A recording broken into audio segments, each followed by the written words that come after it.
নমস্কার বন্ধুরা, কেমন আছেন সবাই? আমি খুব ভালো আছি। আশা করি আপনারাও সবাই ভালো আছেন। আজকে আমি আবার চলে এসেছি একটা নতুনত্ব রেসিপি নিয়ে।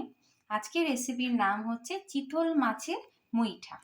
তো চিতল মাছের মুইঠা করতে প্রথমেতে আমার চিতল মাছ লাগবে গাদার পিসটা।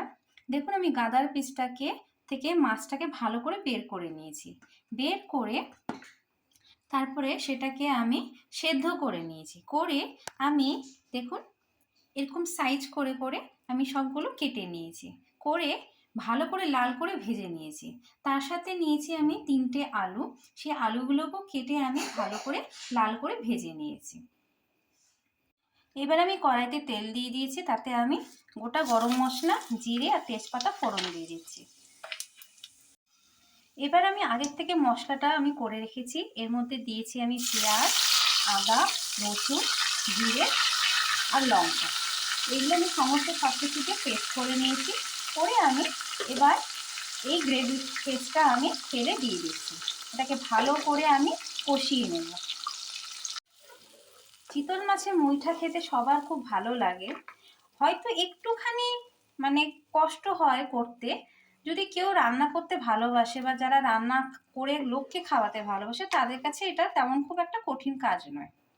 তো সেটা করে যখন আপনারা বাড়িতে করে খাবেন, দেখবেন খুব ভালো লাগে। কারণ চিতল মাছে একটা অদ্ভুত স্বাদ আছে, যেটা আমার খুব ভালো লাগে।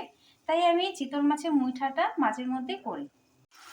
এই রান্নাটাই আমি একটু তেলটা বেশি ব্যবহার করেছি, কারণ হচ্ছে মাছের ভিতরে গ্রেভিটা যাওয়ার জন্য।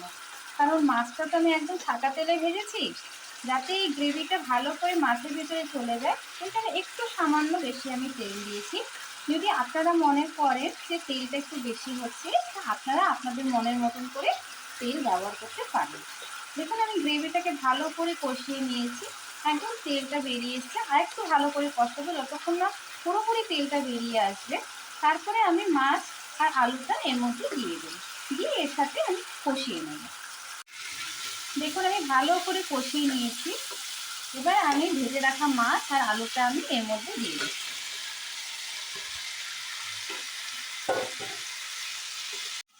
দেখুন আমি ভালো করে মাছটা মশলার সাথে ভালো করে কষিয়ে নিয়েছি। এবার এতে আমি গরম জল দিয়ে দিচ্ছি, দিয়ে এটা আমি এবার ফুটতে দেব। আমার চিতল মাছের মুইঠার ডান শেষে আমি গরম মশলা দিচ্ছি একটু, আর ঘি দেব। আপনাদের যদি এই চিতল মাছের মুইঠার রেসিপিটা ভালো লাগে তো অবশ্যই লাইক অ্যান্ড শেয়ার করবেন, আর বাড়িতে অবশ্যই ট্রাই করে দেখবেন।